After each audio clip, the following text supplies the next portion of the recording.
How are you doing, ladies and gentlemen, and welcome to the channel. Now, I have done a couple of videos from this channel. This is the shade room. First of all, I'm going to apologize for the high level of sass that will be in this video. It's just, there is a lesson in this. This, what you're seeing before you, this is Claudia Jordan. For those of us who grew up in the old age, the 90s, we understand that this was a hot cake. She, as you can see there, this is, she said, throwback when she was Miss Rhode Island. Now, this woman, Claudia, was in Joe's video. I don't know if you guys know Joe. Joe is one of them old school hip hop artists that you can see there before you. She was the main video vixen of this video. It's very pixelated, but you're gonna see a few of the clips that she was. There she is. She was a really like one of the top women, these video vixens. There she is, who people really wanted. And unfortunately, like many of these women from back in the day, they were too good for the men then. They got with everyone, they got with all the famous people, they were all the rave. And you see, at this particular time, you know, there wasn't the internet and whatnot, so it was mainstream media that will put you up, and then they will see how, oh, look at that, Joe. This is how now the simping began, the simping epidemic. Now, let us get back to this.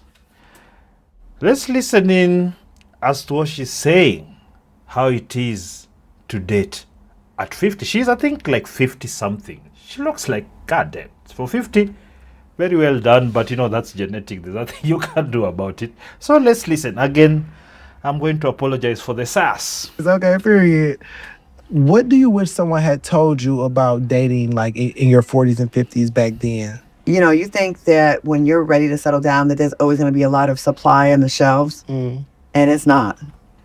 Like at this age, a lot of the good guys are married or taken because they're good guys. And I was having a conversation with a girlfriend of mine the other day, and I'm like, well, your best bet now is maybe someone that a good man that maybe is coming out of a marriage, getting a divorce. So, you know, I think in our youth, and I would like people to know this when they're younger, we think, oh, there's always going to be an endless supply. I can wait till tomorrow. Don't put off your happiness waiting. You know, if you find that good person, like a lot of times we wait, well, it's not the right time. It's never going to be like the right time. Let's be real here. She's in her 50s. Very good looking for her 50s. I mean, you can see, but she can't give you kids. So probably if you're a young guy who wants just to be taken care of by an older woman, there you are. But she's in her 50s, no kids, no husband. I don't know if she's ever been married, but all that. So right now at 50, she's trying to act like a 20, 30-year-old looking for dating. She's supposed to be a grandmother giving people wisdom. And she's on the internet talking about, oh, I was not told that there's going to... You didn't know there's... Anyway, a lot of women are delusional and they're not able to realize that they get old and their attention goes away.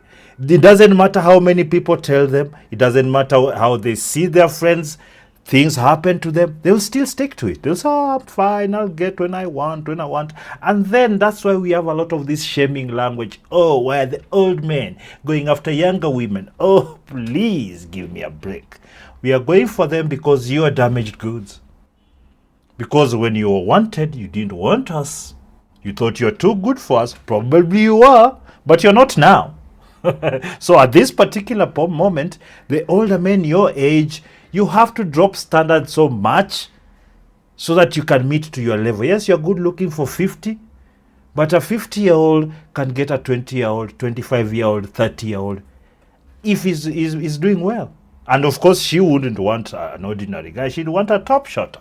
At 50, I know she'd want a top shotter. She spent her entire life around top shotters, high-value men. So she's not going to give anyone a chance. She's just going to continue complaining like Vivica Fox and all these other older women that, oh, the men are not. No, the men just don't want you anymore. They're tired of you. They're tired of your attitude. They remember how you treated them when you were younger and hot. Now they're in the same position with power, and they don't want you old hags. I would say go for it more. I wish I would have told someone told me just go for it. I probably have overlooked a good candidate before, like maybe. Why is that though? Not a good candidate. Several good candidates you've overlooked. We know this. A woman like this has attention all the time. In fact, even right now, if you go to her DMs, if she shows you her DMs, you'll see hundreds, if not thousands of men in her DMs. But she thinks she's better than all those. Of course, she's overlooked good men. Because good women do that all the time, because they think the clock won't run out. Thinking the timing thing, maybe prioritizing career. I definitely was always like work. I never thought I had the enough cushion built up to like relax and take my foot off the gas and start a family. And then that just go on and on and on, and then you be 100 years old and you like, it's still working. Still working. And I think I will say specifically with Black women especially, I feel like we don't really have the luxury to think that we can kind of take time off like that. And I specifically say Black women because like we're usually the backbone of everything. Not even just with our families, but with our this narrative just drives me insane because it's such nonsense. It's such a nonsensical narrative. Oh, Black women. No. Because now you see what she's doing now. She's trying to make it even more difficult because we are Black. No, you get who you want. The reason a lot of Black women don't have the choices that they want is because they're bad people. They're overweight. They've been promiscuous. They're extremely nasty, very rude. If you watch most Black American women especially, and mostly Black women in the West, even more so it's getting to the third world and whatnot, but in the West, Black women behave like they don't need to be good to anyone. They behave like they don't need to uphold to any standards. And that's what happens. Now she's talking about Black women. I hate this identitarian politics because it's nonsensical. It's an excuse for bad behavior. No, it's not more. It's only more difficult for you Black women because you're not good people. And the culture that you've been brought up with of single mothers and all this gangster and hoe behavior, it has destroyed you. Even when you're really behaving badly, you don't want to take accountability for it. I mean, this is not a Black woman thing only. White women, we see all these Karens here all the time behaving like degenerates. Actually, I think because they had the political might, they co-opted a lot of these Black women into their movements. And the women now, they're coming out, oh, I'm a Black woman. No, you're just a woman in my eyes. Your color notwithstanding, you all behave the same. Friend circles, like it's always something for us to do. We're always taking care of somebody else. Nonsense. I don't have children, but I'm always like feeding a friend or taking care of someone or helping somebody out or doing a favor. And I think that's these are some of the smallest things in the world. They want to be praised for doing the very bare minimum of actions that everybody does in their sleep. It's because of the entitlement. You feel you deserve more than you actually give or what you've earned. That we put on ourselves. No one told us to do this. It's just something in us that we do. No. And if you think about the Black woman in your life, you probably think, she's like a superwoman for everybody else. When does she slow down for herself? I think with Black women specifically, it's harder for us to ever feel like we can just kind of take a break. We have to be like all gas, no brakes. I don't think we have the luxury of feeling like, okay, I can take a breather now and relax. And I think it's really sad. There's all these statistics about 45%, 65% of Black women will never get married.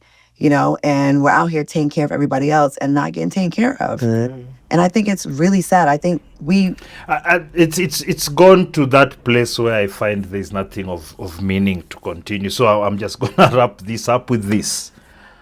These old women that are past their prime, well past their prime, who for the majority of their lives, they enjoyed their lives, they destroyed their bodies, they destroyed how they think because they had so much D in them. They think that it won't affect them.